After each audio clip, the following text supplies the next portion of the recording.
Welcome, welcome to episode one in season three of Uncomplicating Business. I am Sarah. I'm so happy to have you here. You probably know me because you've probably been with me, but if you're new, welcome. And this year we are going to spend the whole year talking about trust. There is a reason I'm choosing this as a topic to go through the whole year. And what I want you to know is it's not just going to be me like saying, trust yourself, trust yourself over and over and over again for a year. Well, it might be, but it's going to be more than that. So the plan for this is some initial episodes with really practical questions and tools that you can use to work on and start practicing more trust in your business. And then some interviews with clients and people I think do a great job in trust, people I know who have been working through it and who have been in it, like you and I, and some just outside perspectives on trust. We're going to talk about this so much because I know from my own business and from the work I do with clients that trust in yourself and your value and your expertise and your message and the work you do is the single biggest difference maker in long-term success. When you work on building this trust muscle, just like you work on your quads when you do squats, or your butt when you do squats, or your biceps when you do curls, right? This is the muscle that makes the biggest difference long term in a business because you can have today's success without having totally flexed this muscle and practiced it a ton. You can have today's success. You can have short-term success really effectively without trust. And you can probably have long-term success. However, it is not the kind you or I want because it is painful and it is anxious and it is hard and it is difficult to sustain a version of business and success that feels like constantly waiting for the other shoe to drop. And that is what it feels like without trust. It is constantly being unsure, constantly worried, constantly anxious, constantly uncertain, afraid of nobody's coming, the next thing isn't going to work. How am I going to do this? When we flex this trust muscle, a lot of those things go away. Trust is the ingredient that you can add and strengthen as a skill because it is both a belief, it's something you can decide, I trust myself, and a skill that we can strengthen over time with practice. I was listening, part of this came out of this podcast I was listening to recently with this woman named Rachel Botsman. And she is a trust researcher and she's a thought leader and she does all sorts of speaking and things all over the world. And she works on trust and thinks a lot about trust, but she defines it in a way that I found just like amazing. And so what she does is define trust as a confident relationship with the unknown. And that is magic. Because here's the thing that clients and business owners and people tell me all the time. I just want the proof that it's going to work, right? We want data, we want evidence. But trust is pre-data. Trust is pre-evidence. It is confident relationship with unknown. And in business, this matters because we have a lot of unknown. We have basically, I wrote this thing down. It's going to sound crazy, so I'm going to say it twice. In business, we have unknown results of known expertise using known and unknown skills with known and unknown people and unknown challenges. So we don't know how it's going to work. We don't know exactly what it's going to look like at the other side. We know only what we know and what we're good at. We know some of the people that we're going to help, and others will be new to us. We know some of the skills that we're going to need, and others will be new to us or will strengthen and develop them.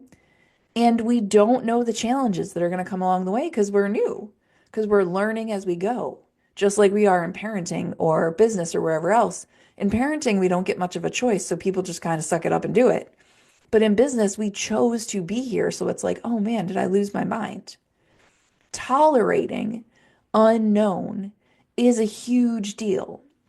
And when I look at my most successful friends, my most successful clients, my most successful colleagues, they are people that do a really good job of tolerating the unknown. That can be like, okay, I don't know how exactly that's going to work or look or what I'm going to need to do, but I'm going to figure it out.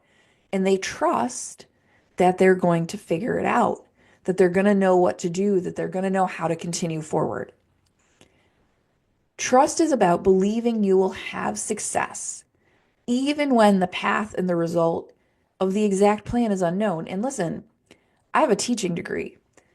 Basically, in teaching school, you learn to like make the exact plan for every day for 365 days and follow it to the letter, right? You got curriculum guides, you got, sometimes you got scripts, right? It was like, say these words on January 15th, say these words on April 2nd, say these words on June 12th.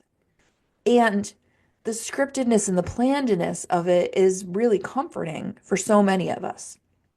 I like a plan.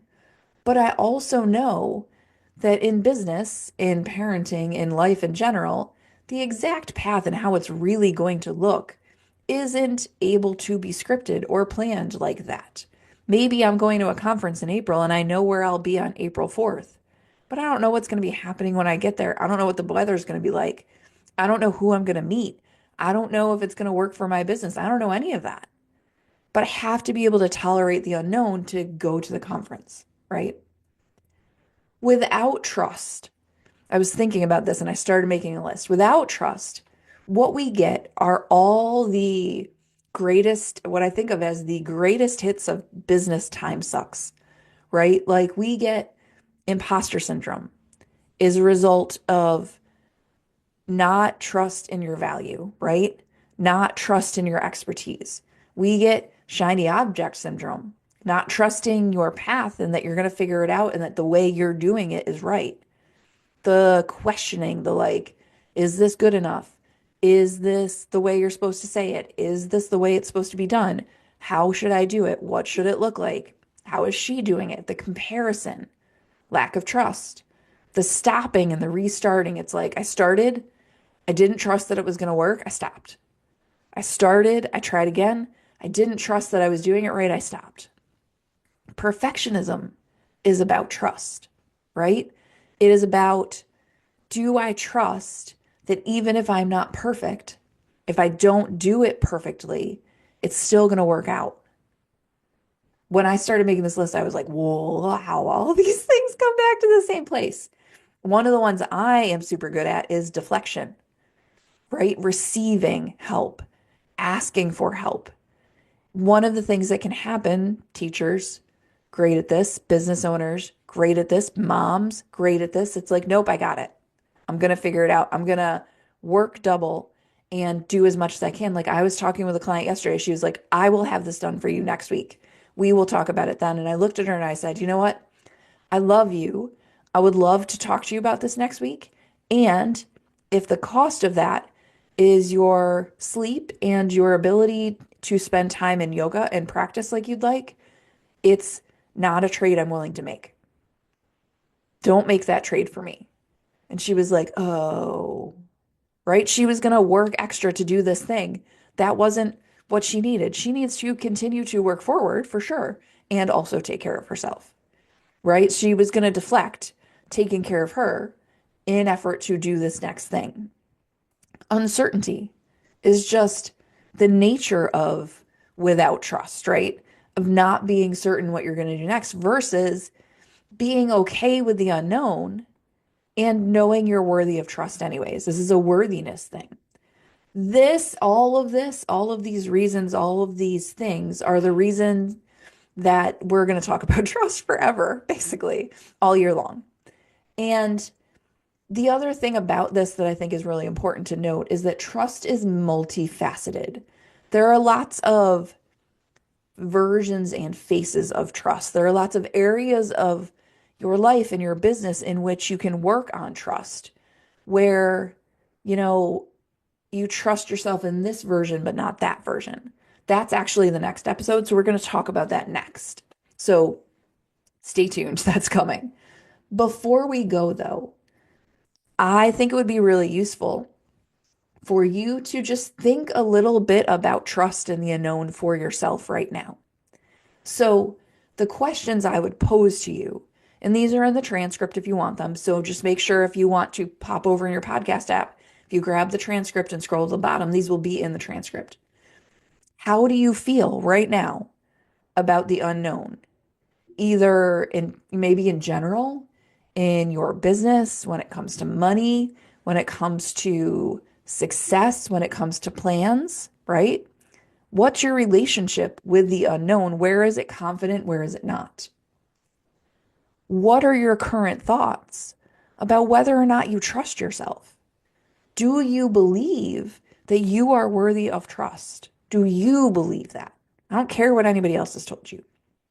Do you believe you are worthy of trust more in some areas than others? Like I actually was doing these questions for myself today, and I realized that sometimes, for the most part, I really do trust myself as a parent, as a mom, but I don't always trust myself as a partner the same way, which I don't know that I realized until I wrote it out today. I trust myself as a coach, and I don't always trust myself as a business owner the same way. So, like, there are versions of this. And then the last thing is like, what are the things you struggle with that might be connected to trust or lack of trust? Like, I know for me, it is enoughness. It is feeling like I'm doing enough. It is feeling like I'm getting far enough, fast enough, contributing enough, doing enough in all the different directions. And what I've tried to really work on over the last couple of years is like sitting back and just knowing, trusting that I'm always doing enough. It's a practice. Does it always go perfectly well? No. But has it made a huge difference to practice knowing that? Yeah, it really has. Because I don't spend nearly the amount of time I used to on wondering that or spinning in circles around it. I get a lot more done because I'm not spending that time. So think about these questions. Use your journal if you're feeling crazy. And if you want to send me an email and tell me your answers, I am Sarah@torpycoaching.com. Or you can find me on Facebook or LinkedIn and we can talk about it. You can also come into my Facebook group.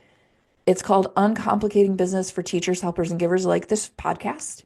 If this is stuff you want to keep talking about, this is a big topic. It relates in every facet of business and life. So we're going to give it its due this year. But there are lots of other parts of business we talk about in the group, and we do fun stuff in there too. There are often prizes because I like prizes. So come join us if you're not already with us. If you want to send me a note, please do. And I look forward to taking this journey with you this year. If this is something you feel like a friend needs to hear too, please feel free to share it with them. This is a fabulous way for more people to find this podcast, and you can subscribe or rate and review, which is another fabulous way for people to find this podcast. All of your support is appreciated, and I look forward to doing this year with you. I'll talk to you in the next one. See you then.